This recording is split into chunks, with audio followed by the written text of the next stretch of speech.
Question number 9, A B C D is a trapezium. एक हम trapezium draw कर लेते हैं।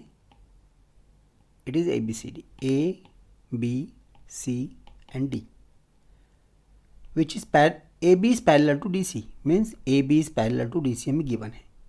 It's diagonal intersect each other at point O. इसके diagonals देखो, ये डायगनल्स आ गए, ये एक दूसरे को ओ पे इंटरसेक्ट करते हैं। ये पॉइंट आ गया हमारा O. Show that A O by B O equal to C O by D O. देखो हमें गिवन क्या है इसमें, फर्स्ट ऑफ ऑल गिवन है in quadrilateral A B C D,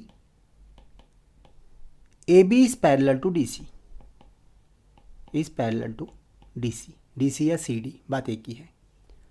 to prove, इसमें मेन चीज़ हमें जो प्रूव करनी है वो ये है, A O by B O equal to C O by D O. हमें इन चारों में रिलेशन निकालना है। अभी तो क्योंकि ये बीपीटी के चैप्टर में ऐड हुआ है, बीपीटी के सेक्शन में ऐड हुआ है, इसे बीपीटी से कर रहे हैं। अदरवाइज अगर स्टूडेंट चाहें तो देखो ए ओ ये साइड है, देखो ये साइड हमारी ए ओ है, ये बी ओ है, ये डी ओ है और ये सी ओ है। इन दोनों से रिलेटेड जो ट्राइंगल्स हैं, मीन्स इस ट्राइंगल और इस ट्राइंगल को अगर हम सिमिलर कर दें तो डायरेक्ट रिजल्ट आ जाएगा हमारा यही। ठीक है, तो इसे सिमिलर करने के लिए बहुत सिंपल मेथड है।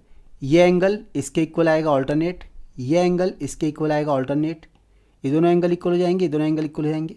तो बाई एंगल से ये सिमिलर हो जाएगा, और सिमिलर हो गया तो रेशियो लेंगे, डायरेक्ट ये आंसर आएगा, जो कि हम थर्ड एक्सरसाइज में करेंगे। अभी फ़िलहाल हम इसको बीपीटी से करते हैं। तो बीपीटी में देखो, इसमें एक कंस्ट्रक्शन करते हैं हम प्रूव करने के लिए।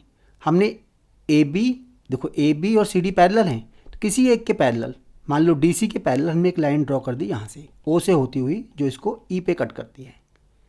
तो यहाँ पे कंस्ट्रक्शन आ गई, construction draw E O parallel to C D या ए बी कुछ भी लिख सकते हैं क्योंकि दोनों आपस में पैरेलल हैं। अब देखो एक एक करके ट्राइंगल लेते हैं। फर्स्ट ऑफ ऑल हमने ट्राइंगल लिया है ये वाला, ए बी और डी। इस ट्राइंगल को देखते हैं। Proof in triangle A B D में ये line E O is parallel to A B है, E O is parallel to A B है। इसका रीज़न क्या होगा, ई ओ या O E is parallel to C D and C D is parallel to A B. तो ये इसका reason आ गया। अब ये दोनों अगर पैरेलल हैं तो हमारे पास बाई बी पी टी देखो इनका ratio means A E upon E D equal to B O upon O D आ जाएगा। तो यहाँ ले सकते हैं हम A E upon E D is equal to B O upon O D, और इसको नंबर 1 डाल के छोड़ देते हैं। इसका reason by B P T. Same ऐसे ही करते हैं हम दूसरे ट्राइंगल के साथ। दूसरा ट्राइंगल हमारे पास है ए, देखो ए सी और ये डी, इस तरह का ट्राइंगल। देखो दोनों में ई ओ होना कंपलसरी है क्योंकि वही कोरिलेट करेगा। तो देखो इन ट्राइंगल ए डी सी में E O is parallel to D C, E O is parallel to D C, और ये बाई कंस्ट्रक्शन हमने कंस्ट्रक्शन यही की थी, E O is parallel to C D.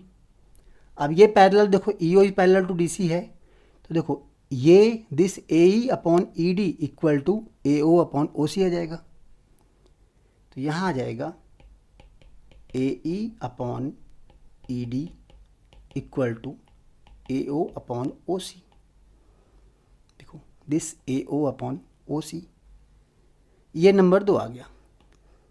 अब इन दोनों को देखते हैं अगर हम, तो ए ई अपॉन ई डी ये और ये दोनों में सेम है, इट मीन्स ये दोनों आपस में इक्वल हो जाएंगे।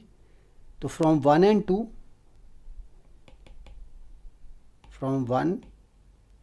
2 B O upon O D is equal to A O upon O C. अब देखो प्रूव क्या करना था हमें। ए ओ के नीचे बी ओ आ रहा है, ए ओ के नीचे बी ओ है, इट मीन्स इस ए ओ के नीचे इस बी ओ को शिफ्ट कर देते हैं हम और ये ओ सी ऊपर ले आते हैं। तो ये आ गया O C upon O D equal to A O upon B O, और ये देखो फाइनली प्रूव हो गया हमारा।